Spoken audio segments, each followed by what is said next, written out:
65 വയസ്സായ ഒരാളെ ശുശ്രൂഷിക്കാൻ ചെന്നപ്പോൾ രമിത ഇങ്ങനെയൊന്നും വിചാരിച്ചില്ല. ഹായ് ഫ്രണ്ട്സ്, ഇന്ന് രമിത എഴുതിയിരിക്കുന്ന മേലേക്ക് കിടക്കാം. മാഡം, എൻ്റെ പേര് രമിത, യഥാർത്ഥ പേരല്ല. എനിക്ക് 28 വയസ്സുണ്ട്. ഞാൻ ഇതുവരെയും വിവാഹിതയല്ല. അതിന് കാരണം വീട്ടിലെ പ്രാരാബ്ദങ്ങളാണ്. അച്ഛൻ ചെറുപ്പത്തിലെ മരിച്ചുപോയി. അത് കഴിഞ്ഞ ശേഷം ഞാൻ ഡിഗ്രി കഷ്ടിച്ച് പാസ്സായില്ല, കംപ്ലീറ്റ് ചെയ്തു. അത് കഴിഞ്ഞ ശേഷം വിധവയായൊരു ചേച്ചി നടത്തുന്ന കടയിൽ ഞാൻ സഹായം നിൽക്കുകയായിരുന്നു. അവർ കിട്ടുന്ന ലാഭത്തിൻ്റെ ഒരു വീതം എനിക്ക് തരും. മറ്റു കടകളിൽ നിൽക്കുന്ന പെൺകുട്ടികളെക്കാൾ കൂടുതൽ പണം എനിക്ക് കിട്ടുന്നുണ്ടായിരുന്നു. ഞങ്ങൾ രണ്ടുപേരും കൂടി അങ്ങനെ അടിച്ചു പൊളിച്ചു പോയി. ചേച്ചി അണ്ണനോട് പറഞ്ഞത്, എടി, കല്യാണം കഴിക്കുന്നതിനെക്കുറിച്ച് അധികം ആലോചിക്കണ്ട, അത് വലിയൊരു ടാസ്ക്കാണ്. ഇനിയിപ്പോൾ ഭർത്താവ് ഉണ്ടായാലും ഇല്ലെങ്കിലും എല്ലാ സ്ത്രീകളുടെ ജീവിതം കഷ്ടമാണ്. നീ പ്രേമത്തിലോ ഇങ്ങനെയുള്ള കാര്യങ്ങളിലോ ഒന്നും ഇടപെടാതിരിക്കാൻ നോക്കുക, പഠിക്കാൻ നോക്ക്. ഇനിയിപ്പോൾ PSCക്ക് പഠിക്കുന്നതായിരിക്കും നല്ലത്.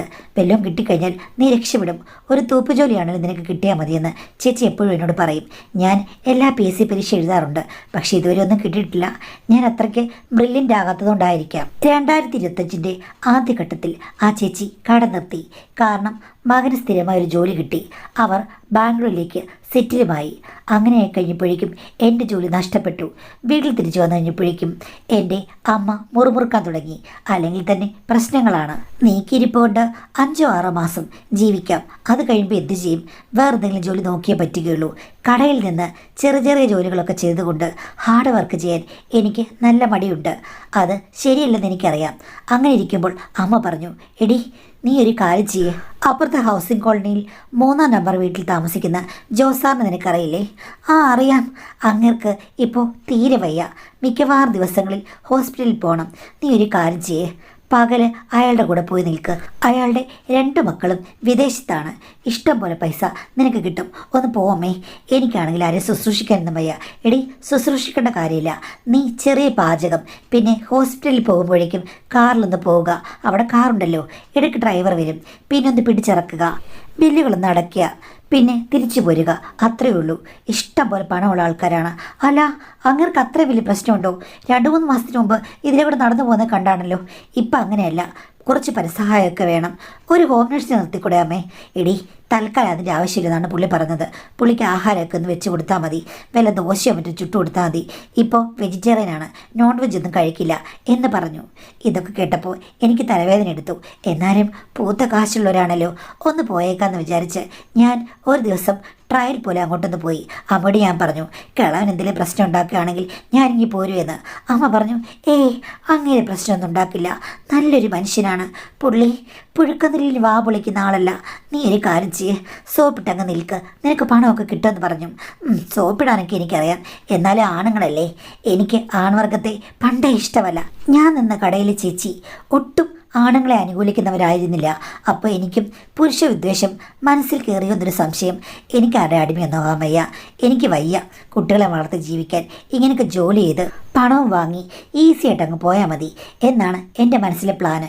എൻ്റെ അമ്മ കഷ്ടപ്പെടുന്ന പോലെ എനിക്ക് കഷ്ടപ്പെടാൻ വയ്യ എന്ന് ഞാൻ മനസ്സിൽ ഉറച്ചു വിശ്വസിച്ചിരുന്നു. അതുകൊണ്ട് പ്രേമത്തിലൊന്നും ഒട്ടും താല്പര്യമില്ല. ജോലി, ക്യാഷ്. അപ്പം ചോദിക്കും, മറ്റ് വികാരവിചാരങ്ങളൊന്നും ഇല്ലേന്ന്.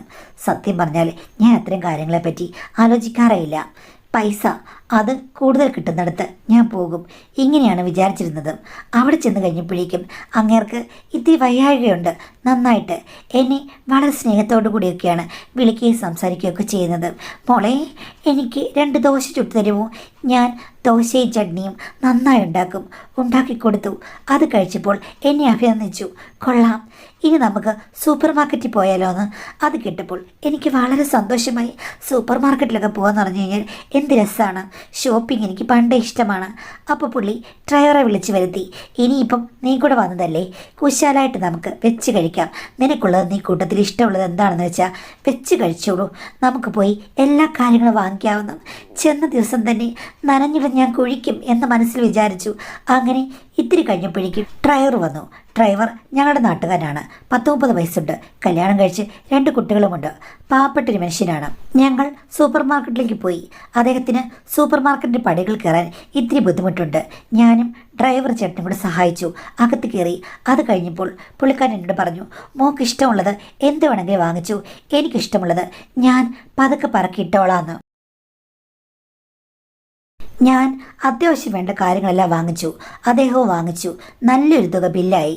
ഈസി ആയിട്ട് ആ പണം ബാഗിൽ നിന്ന് എടുത്തു കൊടുക്കുന്നത് ഞാൻ കണ്ടു. അത് കഴിഞ്ഞ ശേഷം കെട്ടുകണക്കിന് നോട്ടുകളുള്ള ബാഗ് എന്നെ ഏൽപ്പിച്ചു. അതിനകത്ത് 5-6 ATM കാർഡൊക്കെ ഉണ്ട്. വീട്ടിൽ ചെന്ന ശേഷം അയാൾ എന്നോട് പറഞ്ഞു, മോക്ക് ഇഷ്ടമുള്ളത് ഉണ്ടാക്കിയാൽ മതിയെന്ന്. ഞാൻ ഉച്ചയ്ക്ക് എനിക്കിഷ്ടമുള്ള വിഭവങ്ങളാണ് ഉണ്ടാക്കിയത്. അത് അദ്ദേഹം രസിച്ച് കഴിച്ചു. എന്നെ അഭിനന്ദിച്ചു. നീ ഇവിടെ വന്നിരിക്കൂ എന്ന് പറഞ്ഞു. ഞാൻ അടുത്ത് ചെന്നിരുന്നു. ഇരുന്ന് കഴിഞ്ഞപ്പോഴേക്കും എന്നെ അടിപിടി നോക്കിയിട്ട്, നീ ഒരു കൊച്ചു സുന്ദരിയാണല്ലോ, നിനക്ക് പ്രേമം വല്ലതും ഉണ്ടോ? ഞാൻ പറഞ്ഞില്ല. എത്ര വയസ്സുണ്ട്? 28. നിന്റെ കല്യാണം ഉടനെ എങ്ങാനുണ്ടോ? ഞാൻ പറഞ്ഞു, എനിക്ക് കല്യാണം കഴിക്കാൻ യാതൊരു താല്പര്യമില്ല. കുടുംബജീവിതം എനിക്കിഷ്ടമില്ലാത്ത കാര്യമാണ്. എനിക്ക് തലവേദനകളെടുത്ത് തലയിൽ വയ്ക്കാൻ വയ്യ. ഞാൻ തൽക്കാലം ആരെയും വിവാഹം കഴിക്കുന്നില്ല. നീ സ്വതന്ത്രയായി പാറ് നടക്കാൻ ഇഷ്ടപ്പെടുന്നുണ്ടോ? നിനക്ക് രഹസ്യ കാമുകന്മാരുണ്ടോ എന്നൊക്കെ ചോദിച്ചു. ഞാൻ പറഞ്ഞു, എനിക്ക് കാമുകന്മാരില്ല. ഞാനൊരു പുരുഷ വിദ്വേഷിയാണ്. എനിക്ക് പുരുഷന്മാരെ ഒട്ടും ഇഷ്ടമല്ല. അത് കേട്ടപ്പോൾ പുള്ളി അത്ഭുതത്തോടുകൂടി എന്നെ നോക്കി. അല്ല, അപ്പം നിനക്ക് എന്നെ ഇഷ്ടമല്ലേ? എൻ്റെ സഹായമായിട്ട് നീ എങ്ങനെയാണ് വന്നത്? ഞാൻ പറഞ്ഞു, സാറ് ഒത്തിരി പ്രായമുള്ള ആളല്ലേ? എനിക്ക് അത്ര വലിയ പ്രായമൊന്നുമില്ല. 65 വയസ്സ് ഒരു പ്രായമല്ലേ സാറേ? പ്രായമൊക്കെയാണ്, പക്ഷേ എൻ്റെ ഉള്ളിൽ ഇപ്പോഴും നല്ലൊരു യുവാവുണ്ട്. ഞാൻ പറഞ്ഞു, ആ യുവാവിനെ പുറത്തെടുക്കണ്ട. എനിക്ക് ആണുങ്ങളെ വലിയ ഇഷ്ടമല്ല. കൊഞ്ചാനും കുഴയനെയൊക്കെ നിന്ന് കഴിഞ്ഞാൽ ഞാനിവിടെ നിൽക്കില്ലെന്ന് അമ്മയോട് പറഞ്ഞിട്ടാണ് പോകുന്നത്. കിളവന്മാർക്കാണ് ഈ അടുത്ത കാലത്ത് കൂടുതൽ ഇളക്കുവന്ന് പല സ്ഥലത്തും ഞാൻ കേട്ടിട്ടുണ്ട്. ഞാൻ നിന്നിരുന്ന കട അറിയാമല്ലോ, അവിടുത്തെ ചേച്ചി എപ്പോഴും പറയും കിളവന്മാരെയാണ് ആദ്യം സൂക്ഷിക്കേണ്ടതെന്ന്. അപ്പോഴേക്കും പുള്ളി എന്നെ എന്തൊക്കെയോ പറഞ്ഞു. ഇടീ, കിളവന്മാരെന്ന് പറഞ്ഞ് നീ വൃത്തികെട്ട വാചകം പറഞ്ഞ് എന്നെ അവമാനിക്കുകയാണോ? ഞാൻ കിളവനൊന്നും അല്ലടി. എനിക്കിപ്പോഴും യുവത്വമുണ്ട്. ഇത് താൽക്കാലികമായി പ്രഷർ കൂടി പോകുന്നൊരു പ്രശ്നമാണ്. എൻ്റെ പ്രഷറൊക്കെ നോർമലായി കഴിഞ്ഞാലേ ഞാൻ ചെറുപ്പക്കാരനെ പോലെയാകും. ഞാൻ പറഞ്ഞു, ചെറുപ്പക്കാരനെ പോലെ ആയാലും അല്ലെങ്കിലും എനിക്കൊന്നുമില്ല. എന്തായാലും സാറിന് ഞാൻ കെട്ടാൻ പോകുന്നില്ലല്ലോ. സാറ് മര്യാദയ്ക്ക് നിൽക്കുകയാണെങ്കിൽ സാർ നിന്നും അപ്പവും കറി കഴിക്കാം, അല്ലെങ്കിൽ അപ്പച്ചട്ടി കൊണ്ട് തലയ്ക്ക് നല്ല കിഴുക്ക് കിട്ടുമെന്ന് പറഞ്ഞു. അതൊക്കെ പുള്ളി ആസ്വദിച്ചിരിക്കുകയും ഇടയ്ക്ക് എന്നോട് ദേഷ്യപ്പെടുകയും ചെയ്തു. എന്തായാലും ഇങ്ങനെ ഒരു വിചിത്രമായ ആളാണെന്ന് എനിക്ക് തോന്നി. ഇങ്ങനെ എന്തിനാണ് ഈ പ്രായമായ സമയത്ത് ഇത്തരം കാര്യങ്ങളൊക്കെ പറയുന്നത്? എന്തായാലും അന്ന് വൈകുന്നേരമായി കഴിഞ്ഞപ്പോഴേക്കും എൻ്റെ കയ്യിൽ 1500 രൂപ വെച്ച് തന്നു. ഇത് കൊള്ളാം. ഒരു ദിവസം 1500 രൂപയാണെങ്കിൽ എനിക്കൊരു മാസം കിട്ടാൻ പോകുന്നത് എന്താണ്? മറ്റേ കടയേക്കാൾ നല്ല വരുമാനം ഇവിടെ നിന്ന് കിട്ടും. കോളടിച്ചു എന്ന് ഞാൻ മനസ്സിൽ വിചാരിച്ചു. 1000 രൂപ അമ്മയുടെ കൊടുത്തു. 500 ഞാൻ സൂക്ഷിച്ചു. അത് കഴിഞ്ഞ ശേഷം ഞാൻ പറഞ്ഞു, കിളവൻ്റെ സംസാരം ഒരു വല്ലാത്ത രീതിയിലാണ്. ആക്കിയൊക്കെ സംസാരിക്കുന്നു അമ്മേ. അപ്പം അമ്മ പറഞ്ഞു, അങ്ങേർക്ക് പണ്ട് ഇത്തിരി ഇളക്കമാണ്. ഭാര്യയൊക്കെ മരിച്ചു പോയിട്ട് 10-15 വർഷമായി. മക്കളൊക്കെ വിദേശത്തുമല്ലേ? ആഹാ, അപ്പം അയാളെക്കുറിച്ച് ആർക്കും നല്ല അഭിപ്രായമല്ല. പിന്നെന്തിനാണ് അമ്മ എന്നെ അങ്ങോട്ട് പറഞ്ഞു വിട്ടത്? ഓ, പഴയ പുലിയടി, പല്ല് കൊഴിഞ്ഞ സിംഹം. അങ്ങേരെ കൊണ്ടൊന്നും ഒന്നും നടക്കില്ല. പിന്നെ നിന്റെ വായി കയറിറങ്ങാൻ ആരെക്കൊണ്ട് പറ്റും? അങ്ങേര് പരാജയപ്പെടും. അതുകൊണ്ട് നിന്നെക്കുറിച്ച് എനിക്കൊരു പേടിയില്ല. ഇനിയിപ്പം 10 ആണുങ്ങൾ വല്ലതും ഒന്നിച്ച് വന്നു കഴിഞ്ഞാൽ പല കാര്യങ്ങൾ നടക്കുമായിരിക്കും. അല്ല, ഒന്നും നിന്റെ അടുത്ത് മുട്ടി നിൽക്കില്ലെന്ന് എനിക്കറിയില്ലേ? പിന്നാണോ പ്രായമായ അങ്ങേര്? നീ പോയി അങ്ങേരെ സോപ്പിട്ട് നിൽക്ക്. ഇനിയിപ്പം അങ്ങേര് ഒന്ന് വന്ന് തലോടുകയോ തഴുകുകയോ പോപ്പോയോ എന്തെങ്കിലുമൊക്കെ ആണെങ്കിൽ മോളങ്ങ് അഡ്ജസ്റ്റ് ചെയ്യേ എന്ന് പറഞ്ഞു. ഞാൻ പറഞ്ഞു, അമ്മയ്ക്ക് ഇതൊക്കെ എങ്ങനെ പറയാൻ തോന്നുന്നു? ഓ, നിൻ്റെ അമ്മക്കൊക്കെ എത്ര കുളം കണ്ടാ മോളെ. ഇങ്ങനെയൊക്കെ പലയിടത്തും ജോലിക്ക് നിന്നല്ലേ? ഭർത്താവ് ഉള്ളപ്പോഴും നിങ്ങളൊക്കെ ഉള്ളപ്പോഴും ഇതൊക്കെ ഞാൻ അനുഭവിച്ചിട്ടുണ്ട്. പക്ഷേ നമ്മൾ നിർത്തേണ്ട സ്ഥലത്ത് വരെ നിർത്തണം. ഓർമ്മ വേണം പരിധി. പടിവാതിൽ ആരും തുറക്കാൻ പാടില്ല. പടിവാതിലിൻ്റെ പടിക്കൽ വരെ വന്ന് വേണമെങ്കിൽ കമ്പിത്തിരി പൊട്ടിച്ചിട്ട് പോകാം. പക്ഷേ എന്നാലും നമ്മൾ പടിവാതിൽ തുറക്കരുതെന്ന് അമ്മ എന്നോട് പറഞ്ഞു. ഞാൻ പറഞ്ഞു, പടിവാതിൽ പോയിട്ട് പടിപ്പുര പോലും അങ്ങനെ വരില്ല. എൻ്റെ യഥാർത്ഥ സ്വഭാവം അറിയാമല്ലോ. ഞാൻ മുടി അഴിച്ചിട്ട് ആടിക്കഴിഞ്ഞാൽ എങ്ങനെയാണെന്ന് അമ്മ പറഞ്ഞു. നിൻ്റെ കോപം വെളിയിൽ കാണിച്ച് ഉള്ള കഞ്ഞിയിൽ പാറ്റാടരുത്. കടയിൽ നിന്നതിനേക്കാൾ സുഖമായ ജോലിയാണ്. എന്തായാലും അമ്മ പറഞ്ഞതൊക്കെ ശിരസാ വഹിച്ച് അടുത്ത ദിവസങ്ങൾ ഞാൻ പോകാൻ തുടങ്ങി. എനിക്കിഷ്ടമുള്ള കാര്യങ്ങളാണ് ഉണ്ടാക്കുന്നത്. മരുന്നൊക്കെ എടുത്തു കൊടുക്കാൻ ഞാൻ പഠിച്ചു. പിന്നെ ഹോസ്പിറ്റലിലൊക്കെ കൂടെ പോകും. ആ സമയത്തൊക്കെ എനിക്ക് വാരിക്കോരി പൈസ തരും. 1500 മാഡം ആദ്യ ദിവസം. പക്ഷേ എനിക്ക് പിന്നീട് ദിവസം 3000, 5000 ഒക്കെയാണ് എടുത്ത് തരുന്നത്. ആകെ ഒരു കുഴപ്പമേ ഉള്ളൂ, കഴിക്കുമ്പോൾ അദ്ദേഹത്തിൻ്റെ അടുത്ത് ഇരിക്കണം. പക്ഷേ അത് കഴിയുമ്പോൾ പല ചോദ്യങ്ങളുമുണ്ട്. ഇന്ന് നമ്മൾ സൂപ്പർ മാർക്കറ്റിൽ പോയപ്പോൾ കണ്ട ചെക്കനെ നിനക്ക് ഇഷ്ടപ്പെട്ടോ? ഏത് ചെക്കൻ? നല്ല ഉയരമുള്ളൊരു ചെക്കൻ അവിടെ നിൽക്കുന്നത് കണ്ടില്ലേ? ആ, ഞാൻ നോക്കിയില്ല. അല്ലെങ്കിൽ പറയും, എടി ഇന്ന് ഹോസ്പിറ്റലിൽ പോയില്ലേ, അപ്പോൾ ഡോക്ടർ വന്ന് സംസാരിച്ചപ്പോൾ നീ അടുത്ത് നിൽപ്പില്ലേ, നീ അവനെ ചോര ഊറ്റി കുടിക്കുന്ന പോലെ നോക്കുന്ന കണ്ടല്ലോ, അടിമുടി. എന്താ നീ അവനെ കണ്ട പ്രത്യേകത? ഞാൻ പറഞ്ഞു, പ്രത്യേകത രണ്ടും ബോണ്ട, എന്നെ കൊണ്ടൊന്ന് പറയിപ്പിക്കരുത് എന്ന് പറഞ്ഞ് ഞാൻ ഓരോന്നൊക്കെ പറയും. അതൊക്കെ കേൾക്കുമ്പോൾ പുള്ളി ഊറിച്ചിരിക്കും. ഇടയ്ക്ക് ദേഷ്യം വന്നപ്പോൾ ഒന്ന് രണ്ട് വല്ലാത്ത വാചകങ്ങൾ ഞാൻ പറഞ്ഞു. അതിലൊന്നും പുള്ളിക്ക് പ്രശ്നമില്ല. തിരിച്ച് എന്നെയും വിളിക്കും. ചുരുക്കം പറഞ്ഞു കഴിഞ്ഞാൽ പുള്ളിയുടേത് വിചിത്രമായൊരു സ്വഭാവമാണ്. പ്രായം കൊണ്ടുണ്ടായ മാറ്റമാണെന്നൊന്നും എനിക്കറിയില്ല. എന്തായാലും വളരെ വിചിത്രമാണ്. അതൊക്കെ അഡ്ജസ്റ്റ് ചെയ്യാൻ ഞാൻ പഠിച്ചു. പക്ഷേ തഴുകലും തലോടലുമല്ലാതെ വേറെ വലിയ ആവശ്യങ്ങളൊന്നും പുള്ളിക്കില്ല. അതുകൊണ്ട് അഡ്ജസ്റ്റ് ചെയ്തു. ഇടയ്ക്ക് ഡ്രൈവർ ചേട്ടനോട് പറഞ്ഞു, മോളെ സൂക്ഷിച്ച് നിൽക്കണം, പണ്ടത്തെ ഒരു പുലിയാണ്. ഞാൻ പറഞ്ഞു, പുലിയാണെങ്കിലും സിംഹമാണെങ്കിലും ഇപ്പോൾ പല്ല് കൊഴിഞ്ഞ് കിടക്കുക. ഇതിനിടയ്ക്ക് ഒരു പ്രശ്നമുണ്ടായി. പുള്ളി ഒരിടത്തൊന്ന് വീണു. അത് കഴിഞ്ഞപ്പോൾ ഹോസ്പിറ്റലിൽ അഡ്മിറ്റ് ആകേണ്ടി വന്നു. ആ സമയത്ത് ഞാൻ പോയില്ല. അവരുടെ അകന്ന റിലേറ്റീവ്സ് വന്നു. അങ്ങനെ പോയിട്ട് തിരിച്ചു വന്നപ്പോഴേക്കും ഒരു 10 ദിവസം കഴിഞ്ഞാണ് ഒരാളെയും കൊണ്ടാണ് വന്നത്. ഹോസ്പിറ്റലിൽ അങ്ങേരെ നോക്കാൻ നിർത്തിയ ഒരു ഹോം നേഴ്സാണ്. നല്ലൊരു പയ്യൻ, 10-25 വയസ്സ് കാണുമായിരിക്കാം. സൂപ്പറാണ്, സുന്ദരനെ കാണാൻ വേണ്ടിയിട്ട് നല്ല രസമുണ്ട്. പാവമാണെന്ന് തോന്നുന്നു. വീട്ടുകാരും ബന്ധുക്കളുമൊക്കെ നിർബന്ധിച്ചപ്പോഴാണ് പുള്ളി അതിന് സമ്മതിച്ചത്. പുള്ളിക്ക് ആണുങ്ങൾ കൂടെ നിൽക്കുന്നത് ഒട്ടും ഇഷ്ടമല്ല. എങ്കിലും 5-6 മാസത്തേക്കെങ്കിലും ആ ചെക്കനെ നിർത്തണമെന്ന് പറഞ്ഞാണ് കൊണ്ടുവന്നത്. അങ്ങനെയാണെങ്കിൽ ഒരു പാവം, ഞാൻ ഉണ്ടാക്കി കൊടുക്കുന്ന വല്ലതും കഴിച്ചുകൊണ്ട് അങ്ങനെ നോക്കി അവിടെ ഇരിക്കും. പക്ഷേ പുള്ളിക്കാരൻ വന്നതിൽ പിന്നെ പല മാറ്റങ്ങളും ഉണ്ടായി.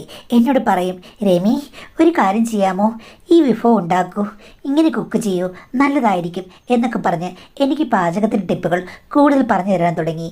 പുള്ളിയും ചിലപ്പോൾ അടുക്കളയിൽ വന്ന് സഹായിക്കും. എനിക്കാണെങ്കിൽ അതൊക്കെ ഇഷ്ടപ്പെട്ടു.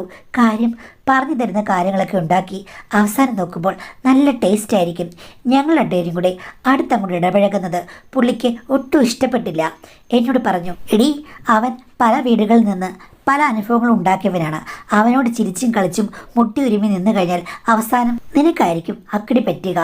എല്ലാം ആയി കഴിഞ്ഞിട്ട് പിന്നെ അത് കളയാനോടി നടക്കേണ്ടി വരും എന്ന് പറഞ്ഞു. ഞാൻ പറഞ്ഞു, ഞാൻ അത്തരക്കാരിയല്ല, അങ്ങേരോട് സംസാരിക്കുമെന്ന് പറഞ്ഞിട്ട് എനിക്കൊരു പ്രശ്നമില്ല. നിങ്ങളുടെ വീട്ടുകാരും നിങ്ങളുടെ ബന്ധുക്കാരും ഒക്കെ അല്ലേ അങ്ങേരെ ഇവിടെ കൊണ്ടാക്കിയത്. അങ്ങയുടെ സ്വഭാവമൊക്കെ അവർ നോക്കിക്കോളും, എനിക്കതിന് കാര്യമില്ലെന്ന് പറഞ്ഞു. ചുരുക്കം പറഞ്ഞാൽ ഞാൻ ഹോം നേഴ്സും കൂടെ നല്ല കൂട്ടായി.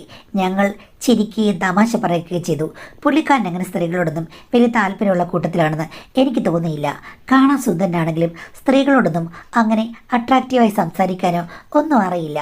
ഒരു ഭാവം. ഇങ്ങനെയായി കഴിഞ്ഞപ്പോഴേക്കും ഒരു ദിവസം ഉച്ചയ്ക്ക് ഞങ്ങൾ എന്തോ പറഞ്ഞ് ചിരിക്കുകയാണ്. ആ സമയത്ത് അദ്ദേഹം പോയി കിടന്നിരുന്നു. എന്നെ വിളിച്ചു, രമീ. അപ്പോൾ ആ ഹോം നേഴ്സ് എഴുന്നേറ്റ് അങ്ങോട്ട് ചെന്നു. നിന്നെയല്ലേ വിളിച്ചത്, അവളെ വിളിച്ചത്, നിൻ്റെ പേര് രമി എന്നാണോ എന്ന് ചോദിച്ചു. അപ്പോഴേക്കും അയാൾ തിരിച്ചു വന്ന് എൻ്റെ അടുത്തിരുന്നു. പോയി നോക്ക് മോളെ എന്താണെന്ന് പറഞ്ഞു. ഞാനാണെന്നുണ്ടെങ്കിൽ അവിടെ ചെന്ന് കഴിഞ്ഞപ്പോൾ ഇല്ലേ മാഡം, സർവ്വ വിഗ്രഹങ്ങളും പ്രദർശിപ്പിച്ച് കിടക്കുന്ന ഒരാളെയാണ് ഞാൻ കണ്ടത്. ഞാൻ ചോദിച്ചു, നിങ്ങൾക്ക് എന്താണ്, എന്തെങ്കിലും പ്രശ്നമുണ്ടോ, മര്യാദയ്ക്ക് കിടന്നോ, അല്ലെങ്കിൽ ചൂടുവെള്ളം തിളപ്പിച്ചുകൊണ്ട് വരും എന്ന് പറഞ്ഞു. അപ്പം തന്നെ പെട്ടെന്ന് മൂടുകയും ചെയ്തു. ഇത് പലതവണ ആവർത്തിച്ചു. ഞങ്ങൾ ചിരിച്ചുകൊണ്ടോ തമാശ പറഞ്ഞുകൊണ്ടിരിക്കുമ്പോഴേക്കും എന്നെ വിളിക്കും. ഞാൻ ചെല്ലുമ്പോഴേക്കും പ്രദർശന മത്സരമാണ് നടത്തുന്നത്. ഒരു ദിവസം ഞാൻ പറഞ്ഞു, ഇത് ഞാൻ എല്ലാവരോടും പറയും, പള്ളിയിൽ അച്ഛനോടും ഒക്കെ ഇനി വരുമ്പോൾ ഞാൻ നോക്കിക്കൂ, എല്ലാ കാര്യങ്ങളും പറയും, അടുത്ത വീട്ടിൽ താമസിക്കുന്നവരോടും എന്ന് പറഞ്ഞപ്പോൾ എന്നോട് പറഞ്ഞു, അങ്ങനെ പറയരുത്, നീ എന്നെ സഹിക്കണം, എനിക്കിപ്പോൾ ഇങ്ങനെയുള്ള കുത്സിതങ്ങളൊക്കെ തോന്നുന്നുണ്ട് എന്ന് വെച്ചിട്ട് നിന്നെ ഒരിക്കലും ഞാൻ ഉപദ്രവിക്കില്ല, നീ ഇതൊക്കെ തമാശയിലെടുത്താൽ മതി, അതിന് നിനക്ക് പേയ്മെൻറ്റ് തരാമെന്ന് പറഞ്ഞു. എനിക്കത് കേട്ടപ്പോൾ ദേഷ്യമാണ് ആദ്യം വന്നത്. പിന്നെ ഞാൻ ഓർത്തു, വേറെ ഉപദ്രവമൊന്നുമില്ലല്ലോ, പൈസ കിട്ടുമല്ലോ. അങ്ങനെയൊക്കെ അയാൾ ആവശ്യമില്ലാതെ പെരുമാറുന്ന ദിവസങ്ങളിൽ ഞാനതിന് 10,000 രൂപ പിഴയായി മേടിക്കും. എന്ന് വെച്ചാൽ ഒന്നുമില്ല, ചുമ്മാ ജസ്റ്റ് ഒന്ന് കാണുക, 1 മിനിറ്റ് അവിടെ നിൽക്കുക, എന്നിട്ട് ഇങ്ങി പോരുക, അത്രയും മതി. കണ്ടോ കണ്ടു, അതൊന്ന് അറിഞ്ഞാൽ മതി. ഇതാണ് കുഴപ്പം. ആഴ്ചയിൽ ഒരിക്കലൊക്കെ അങ്ങനെ സംഭവിക്കാറുണ്ട്, അല്ലാത്ത ദിവസങ്ങളിലൊക്കെ നോർമൽ ബിഹേവിയറുമാണ്.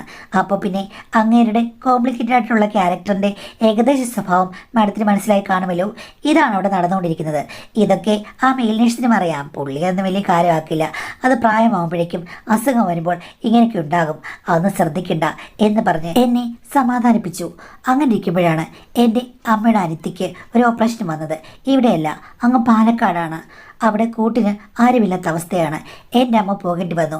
1 മാസം കഴിഞ്ഞ് അമ്മ ഇനി വരികയുള്ളൂ. അപ്പോഴേക്കും പിന്നെ ഞാൻ എന്ത് ചെയ്യും എന്ന് പറഞ്ഞു കഴിഞ്ഞപ്പോഴേക്കും അമ്മ പറഞ്ഞു, നീ രാത്രി അമ്മയുടെ വീട്ടിൽ പോയി കിടന്നാൽ മതി, ഇല്ലെങ്കിൽ സാറിൻ്റെ വീട്ടിലങ്ങ് കിടക്കൂ, അവിടെ ഇഷ്ടമുള്ള റൂമുകളൊക്കെ ഉണ്ടല്ലോ, അവിടെ അങ്ങ് നിന്നോ, പ്രശ്നമൊന്നുമില്ല എന്ന് പറഞ്ഞു. അപ്പോൾ ഇത്രയും നാളും പ്രശ്നമൊന്നുമില്ലല്ലോ. അമ്മായിയുടെ വീട്ടിൽ ഞെങ്ങി ഞെരുങ്ങി കിടക്കുന്നതിനേക്കാൾ നല്ലതാണ് വിശാലമായ ബെഡ്റൂമുള്ള ആ വീട്ടിൽ കഴിയുന്നത്. അവിടെയാണെങ്കിൽ പകൽ സമയത്തൊക്കെ ഒരു ബെഡ്റൂം എനിക്കായി വിട്ടു തന്നിരിക്കുകയാണ് സാറ്. ആ കിളവനിത്തിരി ഇളക്കുണ്ടെങ്കിൽ എന്താ എന്ന് കരുതി ഇളകി ഞാനും അവിടെ പോയി നിന്നു മാഡം. വേറെ കുഴപ്പങ്ങളൊന്നുമില്ല. രാത്രി 10 മണിയാകുമ്പോഴേക്കും അവർ രണ്ടുപേരും കൂടി ഉറങ്ങാൻ കയറും. കാര്യം സാറിൻ്റെ മുറിയിലാണ് മെയിലേഴ്സും കിടക്കുന്നത്. ഞാൻ 11 മണിയാകുമ്പോഴേക്കും കിടക്കാൻ പോകും. അതുവരെ ടി വിയൊക്കെ കാണും. അവർ നേരത്തെ കിടക്കുകയും ചെയ്യും. ഇങ്ങനെയായിരുന്നു ദിനചര്യ മാഡം. ഒരു ദിവസം രാത്രി ഒരു 12 മണിയായി കാണും. ആ സമയത്ത് എന്തോ ഒരു ശബ്ദം കേട്ടതുപോലെ എനിക്ക് തോന്നി. വീടിനകത്ത് വേറെ ആരോ ഉള്ളതുപോലെ എനിക്ക് തോന്നി. എനിക്ക് വല്ലാത്ത പേടിയായി. കള്ളന്മാർ വല്ലതും കയറിയതാണോ? പക്ഷേ ആരോ അടക്കി പിടിച്ച് സംസാരിക്കുന്ന പോലെയാണ് എനിക്ക് തോന്നിയത്. ഞാൻ വാതിൽക്കൽ ചെവി ചേർത്തു. കേട്ടപ്പോൾ സഹായിക്കാൻ നിന്ന ചെക്കൻ സംസാരിച്ച പോലെയാണ് എനിക്ക് തോന്നിയത്. എന്തായാലും നോക്കാം എന്ന് വിചാരിച്ച് പതുക്കെ ഞാൻ കതക് തുറന്നു. സംഭാഷണം അടുക്കള ഭാഗത്തേക്ക് പോയി. ഒളിഞ്ഞു നോക്കിക്കഴിഞ്ഞപ്പോഴേക്കും അവർ അടുക്കളയിൽ ലൈറ്റ് ഇട്ടിട്ടുണ്ട്. അതിലൊരു ഭാഗത്തായി ഡൈനിങ് ടേബിൾ പോലെ ഒന്ന് സെറ്റ് ചെയ്തിട്ടുണ്ട്. അവിടെ ഇരിക്കുകയാണ്. രണ്ടുപേരും മദ്യം ഗ്ലാസ്സിൽ പകർന്നൊഴിക്കുന്നു. നോക്കിക്കഴിഞ്ഞപ്പോൾ കൂടെയുള്ളതും സുന്ദരനായ ഒരു ചെക്കനാണ്. ഓ, ആണുങ്ങൾക്ക് ഇങ്ങനെയൊക്കെയുള്ള ലിക്വർ സേവയൊക്കെ ഉണ്ടല്ലോ, അതിനുവേണ്ടി വിളിച്ചു വരുത്തുകയാണ്. ഫ്രണ്ട്സോ വല്ലതായിരിക്കും ഇവിടുന്ന് പരിചയപ്പെട്ടത്, അല്ലെങ്കിൽ നാട്ടിലുള്ള ഇവിടെ താമസിക്കുന്ന ഫ്രണ്ട്സ് ആകാം. എന്തായാലും ഈ നാട്ടിൽ കണ്ട് പരിചയമുള്ള ആളല്ല. ആ, അവരായി അവരുടെ പാടായി അത്രയേ ഉള്ളൂ എന്ന് വിചാരിച്ച് ഞാൻ പോയി കിടന്നു മാഡം. ഇത്തിരി കഴിഞ്ഞപ്പോഴേക്കും എനിക്കെന്തോ ശബ്ദങ്ങൾ പോലെ തോന്നി. രണ്ടുപേരും ഇപ്പം എന്ത് കാണിക്കുകയായിരിക്കും? കുടിച്ചു കൂത്താടി അടുക്കള അലങ്കോലമാക്കുമോ? ഞാനും നിൽക്കുന്ന വീടല്ലേ എന്നോർത്ത് ഞാൻ പിന്നെ അവരറിയാതെ രഹസ്യമായി അടുക്കളയിലേക്ക് നോക്കി. ആ സമയത്ത് അവിടെ വാതിൽ ചേർത്തടച്ച പോലെ ചാരിയിട്ടിരിക്കുകയാണ്. ഞാൻ ജസ്റ്റ് ഒന്ന് തുറന്നു. ശബ്ദമില്ലാതെ ഇത്തിരി ഒന്ന് കാണാം. നോക്കിയപ്പോൾ അവിടെ കണ്ട കാഴ്ച എന്നെ അമ്പരിപ്പിക്കുന്നതായിരുന്നു. ദൈവമേ, ആണും പെണ്ണും തമ്മിലുള്ള ബന്ധം ഞാൻ കേട്ടിട്ടുണ്ട്, കണ്ടിട്ടില്ല, വീഡിയോ കണ്ടിട്ടുണ്ട്. പക്ഷേ ആണുങ്ങളും പെണ്ണുങ്ങളും ഒക്കെ ഉണ്ടെന്ന് ഞാൻ കേട്ടിട്ടുണ്ട്. പക്ഷേ ആദ്യമായിട്ട് എൻ്റെ ജീവിതത്തിൽ കണ്ട കാഴ്ച ഇതാണ്. നേരിട്ട് ഞാനിങ്ങനെ ആണുങ്ങളെയും പെണ്ണുങ്ങളെയും പോലും കണ്ടിട്ടില്ല. അതുപോലെയുള്ള ചില കാര്യങ്ങളാണ് കണ്ടത്. ഇവിടെ നിൽക്കുന്ന ആൾ കുറച്ച് പെണ്ണിൻ്റെ റോളാണ് ചെയ്യുന്നതെന്ന് എനിക്ക് തോന്നിപ്പോയി. ഞാൻ ശരിക്കും വാ പൊളിച്ച് നിന്ന് പോയി. ആണുങ്ങൾക്കും ഇത്രയും പ്രശ്നമോ? അപ്പോൾ ആണും പെണ്ണും തമ്മിൽ ഈ കാര്യങ്ങളൊക്കെ വളരെ ജോറാകുമല്ലോ. ഇതൊക്കെ ഞാൻ മിസ് ചെയ്യുകയാണോ എന്ന് ഞാൻ പെട്ടെന്ന് അവിടുന്ന് തിരിച്ചു പോന്നപ്പോൾ ആലോചിച്ചു. എന്നാലും ഇത് ഇത്തിരി കടങ്കൈ തന്നെ. പിന്നെ ഞാൻ ഓർത്തു, ഇപ്പോഴത്തെ കാലം പണ്ടത്തെ കാലം പോലെയല്ലോ, ഇതൊക്കെ അംഗീകരിക്കുന്നതാണ്. ഈ കളവൻ ഉറങ്ങുകയായിരിക്കും, അങ്ങേരുടെ കാര്യങ്ങളൊക്കെ നടക്കണ്ടേ, ഇവിടെ ഒന്ന് ഇങ്ങനെ ശുശ്രൂഷിച്ചെന്ന് പറഞ്ഞിട്ട് ഇഷ്ടങ്ങളൊക്കെ മാറ്റി വെക്കാൻ പറ്റുമോ? എന്തെങ്കിലും കാണിക്കട്ടെ എന്ന് ഞാനും വിചാരിച്ചു. രാവിലെ ചെന്നപ്പോൾ അവിടെ എല്ലാം നീറ്റ് ആൻഡ് ക്ലീൻ ആയിരുന്നു. എന്നാലും എനിക്ക് ഇത് ശരിയില്ലാത്തൊരു കാര്യമല്ലേ എന്നോർക്കുകയും ചെയ്തു. പുള്ളിയോട് ചോദിക്കണമെന്നുണ്ടായിരുന്നു. ഞാൻ ചോദിച്ചില്ല. കിളവനോട് ഇനി പറഞ്ഞു കഴിഞ്ഞാൽ കിളവനത് പ്രശ്നമാക്കും. അങ്ങനെ എങ്ങനെയെങ്കിലും പറഞ്ഞു വിടാൻ വേണ്ടി നിൽക്കുകയാണ്. ഞാൻ തന്നെയോടുള്ളതാണ് കിളവനിഷ്ടം. പക്ഷേ മിക്ക രാത്രികളിലും ഇതുപോലെ ആരെങ്കിലും വരും. അങ്ങനെയുള്ള കാര്യങ്ങൾ അടുക്കളയിൽ വെച്ച് കാണാൻ തുടങ്ങിയപ്പോൾ ഒരു ദിവസം ഇതിൻ്റെയൊക്കെ മൂർധന്യാവസ്ഥയിൽ ഞാനങ്ങ് കയറി ചെന്നു. രണ്ടുപേരും ഞെട്ടി. ഞാൻ ചോദിച്ചു, ഇതെന്താ, ഇതൊക്കെ ആരാ എന്ന് അങ്ങോട്ട് ചോദിച്ചു കഴിഞ്ഞപ്പോഴേക്കും അവിടെ നിൽക്കുന്ന മെയിലേഴ്സ് പറഞ്ഞു, അത് പിന്നെ മോളെ, എനിക്കാണെങ്കിൽ സ്ത്രീകളോടൊന്നും വലിയ താല്പര്യമൊന്നുമില്ല, ഇങ്ങനെയുള്ള കാര്യങ്ങളാണ് താല്പര്യം. ഇത് ഞങ്ങളുടെ ഒരു ആപ്പുണ്ട്, ആപ്പിൽ നിന്ന് വിളിച്ചു വരുത്താണെന്നും. ഞാൻ പറഞ്ഞു, ആപ്പാണെങ്കിലും കൊള്ളാം, എന്താണെങ്കിലും കൊള്ളാം, ഇത് ഇത്തിരി കടന്ന കൈയാണ് കേട്ടോ, ഇത് കണ്ട് എൻ്റെ തല മരവിച്ചിരിക്കുകയാണ് കുറേ ദിവസമായിട്ടെന്ന് പറഞ്ഞു. അപ്പോൾ നീ ആൾ തൊട്ടേ കാണുന്നുണ്ടോ? ഞാൻ പറഞ്ഞു, ഞാൻ വന്ന ദിവസം തൊട്ട് ഞാനിത് കാണുന്നുണ്ട്, എല്ലാ ദിവസവും 10 മിനിറ്റ് കാണും, എന്നാലും ഇത് അതിന് കടന്നു പോയി കേട്ടോ എന്നൊക്കെ പറഞ്ഞ് ഞാനിരുന്നു. പക്ഷേ ഞങ്ങൾ തമ്മിൽ സൗഹൃദം ഉണ്ടല്ലോ, അതുകൊണ്ട് പുള്ളി എന്നോട് പറഞ്ഞു, ഇതിങ്ങനെയാണ്, ഓരോ മനുഷ്യർക്ക് ഇഷ്ടമാണ്. ഞാൻ പറഞ്ഞു, എനിക്കറിയാം, ഞാനിതൊന്നും അനുഭവിച്ചിട്ടും കണ്ടിട്ടുമില്ല, അതുകൊണ്ട് എനിക്കതിനെക്കുറിച്ചിട്ട് വലിയ പിടിയില്ലാത്തതുകൊണ്ടാണെന്ന്. അപ്പോഴാണ് പുള്ളിക്കാരനോട് പറഞ്ഞത്, എൻ്റെ മോളെ, വിശാലമായൊരു വീട്, ഇവിടെ നമ്മൾ ജോലി ചെയ്യുന്നു, ഇനിയെങ്കിലും നിനക്ക് ജീവിതം ഒന്ന് ആസ്വദിക്കണ്ടേ? ലോകത്തുള്ള പുരുഷന്മാരെല്ലാം വിദ്വേഷം കൊണ്ടിരുന്നു കഴിഞ്ഞാൽ എങ്ങനെ നടക്കുക? കല്യാണം കഴിക്കണ്ട, കുഞ്ഞുങ്ങളും വേണ്ട, ജീവിതത്തിന് ബുദ്ധിമുട്ടുകളൊന്നും ഏറ്റെടുക്കണ്ട. പക്ഷേ സുരക്ഷിതമായി ഇതൊക്കെ ജീവിച്ചില്ലെങ്കിൽ പിന്നെ എങ്ങനെയാണ്, ആസ്വദിച്ചില്ലെങ്കിൽ പിന്നെ എങ്ങനെയാണ് എന്ന് പറഞ്ഞ് പുള്ളി അന്ന് രാത്രി എന്നെ കുറേ ഉപദേശിച്ചു. പിന്നെ ഇവിടുത്തെ സാറ് അങ്ങനെ ഉറങ്ങിക്കഴിഞ്ഞാൽ പിന്നെ രാവിലെ എഴുന്നേക്കൂ, ഇത്തിരി ഉറക്കം സംസാരിച്ചാലും കുഴപ്പമില്ല, കാര്യം വലിയ വീടാണ്, സൗണ്ട് പ്രൂഫാണ്, ഒരു പ്രശ്നവുമില്ല. അങ്ങനെ ഞങ്ങൾ 3 പേരും കൂടി ഇരുന്ന് സംസാരിച്ചു. അപരിചിതനായ ആ ചെറുപ്പക്കാരനും ഞങ്ങളുടെ കൂടെ കൂടി. അവർ രണ്ടുപേർക്കും ഈ കാര്യങ്ങൾ മാത്രമേ താല്പര്യമുള്ളൂ. അവസാനം പുറത്തുനിന്ന് വന്ന ആൾ പറഞ്ഞു, അങ്ങനെയാണെങ്കിൽ എൻ്റെയൊക്കെ നല്ല കിടിലൻ ഫ്രണ്ട്സ് ഉണ്ട്, അവരെ ഞാൻ പരിചയപ്പെടുത്താം, ഈ വീട്ടിലേക്ക് കൊണ്ടുവരാം. അവർക്കൊക്കെ രമിയെ ഒത്തിരി ഇഷ്ടമാകും. ആദ്യമായി രമിക്കൊന്ന് വലത്തുകാലെടുത്ത് വെക്കുകയും ചെയ്യാന്ന് പറഞ്ഞു. ഞാൻ വേണ്ടെന്നൊക്കെ പറഞ്ഞെങ്കിലും കുഴപ്പമൊന്നുമില്ല, സേഫാണ്. ഇപ്പോൾ 28 വയസ്സായില്ലേ, ഇനിയെങ്കിലും പുരുഷവിദ്വേഷം കളയുമെന്ന് 2 പേരും എന്നെ ഉപദേശിച്ചു. അതിനുശേഷം 2-3 പേരുടെ ഫോട്ടോയും കാണിച്ചു. ദൈവമേ, നല്ല മോഡേണായ ചെറുപ്പക്കാർ, എന്നാലും അവരെന്നെ കല്യാണം കഴിക്കില്ല. കല്യാണം കഴിക്കലല്ലോ നമ്മുടെ ലക്ഷ്യമെന്ന് ഇവിടെ നിൽക്കുന്ന മെയിലേഴ്സ് പറഞ്ഞു. അതോടുകൂടി ഒരു തീരുമാനത്തിലെത്തി. ഒരു വട്ടം ഒന്ന് കുളത്തിലിറങ്ങുക, താമര പൊട്ടിക്കുക, അവസാനം താമരത്തണ്ട് ഒടിഞ്ഞുപോലെ ഞാനായിക്കഴിഞ്ഞാൽ പിന്നെ ഞാനില്ല, എനിക്ക് വേണ്ട, പുരുഷ വിദ്വേഷം തുടരും എന്ന് ഞാൻ പറഞ്ഞു.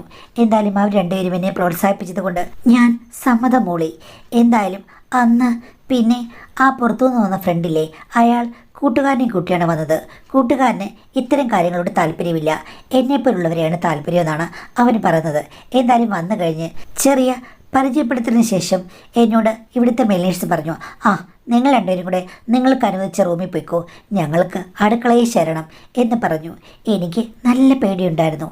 പക്ഷേ ഇങ്ങനെ പുരുഷ വിദ്വേഷം പാടില്ലെന്നും പുരുഷന്മാരൊന്നും പ്രശ്നക്കാരല്ലെന്നും പറഞ്ഞ് അയാളെന്നെ ചേർത്തണച്ചു. മുന്തിരിത്തോട്ടത്തിൽ മുന്തിരി അടർത്താൻ കയറിയ കള്ളനെ പോലെയായിരുന്നു. കുറച്ചു നേരം കഴിഞ്ഞപ്പോൾ എനിക്ക് മനസ്സിലായി, എൻ്റെ ധാരണയെല്ലാം തെറ്റാണ്. വിശാലമായ പലതും എൻ്റെ മുന്നിൽ കാത്തു കിടപ്പുണ്ട്. അയാൾ ഒത്തിരി എക്സ്പീരിയൻസ് ഉള്ളതായതുകൊണ്ട് മുന്തിരി കുലകൾ മാത്രമല്ല, മുന്തിരി വള്ളിയുടെ ജലസേചനം പോലും അയാൾക്കറിയാമായിരുന്നു. അയാൾ ഒരു കൃഷിക്കാരനായിരുന്നു. അന്ന് എനിക്ക് എല്ലാം മനസ്സിലായി. ഒരു പ്രശ്നവുമില്ലാതെ വളരെ നന്നായി മുന്തിരി കൃഷി എങ്ങനെ ചെയ്യാമെന്ന് എനിക്ക് അന്നാണ് മനസ്സിലായത്. ഈ കൃഷി ഞാൻ തുടരുമെന്ന് അന്ന് ശപഥമെടുത്തു. 2 മണിക്കൂറുകൾക്ക് ശേഷം ഞാൻ മുന്തിരിത്തോട്ടത്തിൻ്റെ ഗേറ്റ് വേ കടന്നു വന്നപ്പോൾ എനിക്ക് മനസ്സിലായി, ഇതാണ് എൻ്റെ ലോകമെന്ന്. പിന്നീട് മാഡം, അന്നു മുതൽ ഇന്ന് വരെ ഞാൻ സാറിൻ്റെ വീട്ടിലാണ് താമസിക്കുന്നത്. അത് സാറിന് ഭയങ്കര സന്തോഷമാണ്. ഇടയ്ക്ക് സാറിൻ്റെ പ്രദർശനങ്ങൾ മുറ പോലെ നടക്കുന്നുണ്ട്. പക്ഷേ എൻ്റെ സാമ്പത്തികം ഒത്തിരി അഭിവൃദ്ധിപ്പെട്ടു. അതുമാത്രമല്ല, ആ മെയിൽനേഴ്സ് ഇപ്പോഴും അവിടെയുണ്ട്. അദ്ദേഹം വഴി എനിക്ക് ധാരാളം അനുഭവങ്ങളിലൂടെ കടന്നു പോകാൻ പറ്റി. എനിക്ക് സത്യം പറഞ്ഞാൽ ഇങ്ങനെയൊന്നുമായി തീരുമെന്ന് പ്രതീക്ഷയുണ്ടായിരുന്നില്ല. പക്ഷേ ഞാൻ ഓവറാണെന്നറിയാം. അതിൻ്റെ തെളിവായി എനിക്ക് ഒരബദ്ധവും സംഭവിച്ചു. പിന്നെ അങ്ങേർക്ക് കുറച്ച് കാര്യങ്ങളൊക്കെ അറിയാവുന്നതുകൊണ്ട് ഞങ്ങൾ 2 പേരും കൂടി ഡോക്ടറെ കണ്ട് എല്ലാം ശരിയാക്കിയെടുത്തു. ഇപ്പോൾ അത് കഴിഞ്ഞിട്ട് 28 ദിവസമായി. മാഡം, എപ്പോഴാണ് ഞാൻ ആക്റ്റീവ് ആകേണ്ടത്? 3 മാസം റെസ്റ്റ് വേണോ എന്നാണ് ചോദ്യം. ഇതുപോലൊരു സംഭവം നമ്മൾ നേരത്തെ കേട്ടിട്ടില്ല. ഇതുപോലെയല്ല, ഇങ്ങനെ വന്നിട്ട് ഇനി എത്ര മാസമാണ് റെസ്റ്റ് വേണ്ടിയെന്ന് ഞാൻ പറയുന്നു. 3 മാസം അടങ്ങിയിരിക്കും, 3 മാസത്തെ റെസ്റ്റ് വേണം. ദയവേത് ഇളകുന്നതും ചാടുന്നതൊക്കെ കൊള്ളാം. ഇത്തരം അബദ്ധങ്ങളുണ്ടാകാതെ സൂക്ഷിക്കാമല്ലോ. വേറെ എന്തെല്ലാം പ്രൊട്ടക്ഷന് മാർഗങ്ങളുണ്ട്, അല്ലെങ്കിൽ വേറെ എന്തെല്ലാം കാര്യങ്ങൾ നിങ്ങൾക്ക് അറിയാം. അത്യാവശ്യം വിദ്യാഭ്യാസം ഇവരൊക്കെ ഉള്ളതല്ലേ. അപ്പോൾ അബദ്ധങ്ങൾ സംഭവിക്കാതിരിക്കാൻ ശ്രമിക്കുക. അബദ്ധങ്ങൾ സംഭവിച്ച് ഇതേപോലെ ഓരോ കാര്യങ്ങൾ ചെയ്യുമ്പോഴേക്കും ആരോഗ്യം മോശമാക്കുകയുള്ളൂ. ചുമരുണ്ടെങ്കിലേ ചിത്രം വരയ്ക്കാൻ പറ്റുകയുള്ളൂ. ആദ്യം അവനവൻ്റെ സേഫ്റ്റി നോക്കുക. അതേപോലെ പണം കിട്ടുമെന്നോർത്ത എല്ലാ കാര്യങ്ങൾക്കും നമ്മൾ ബൈബിളായി കഴിഞ്ഞ് കഴിഞ്ഞാൽ അതും ഒരു പ്രശ്നമാണ്. അത്രയ്ക്കും നമ്മുടെ മനസ്സ് ഒരു വഴി തെറ്റിപ്പോകരുത്. അത് ശരിയല്ല. കുറച്ചൊക്കെ കൺട്രോള്, യഥാർത്ഥത്തിൽ എന്താണ് നടക്കുന്നതെന്നൊക്കെയുള്ളൊരു അറിവും കൺട്രോളും വേണം. അല്ല അത് മതി മറന്നു പോയി കഴിഞ്ഞാൽ പ്രശ്നങ്ങളേ ഉണ്ടാവുള്ളൂ കേട്ടോ.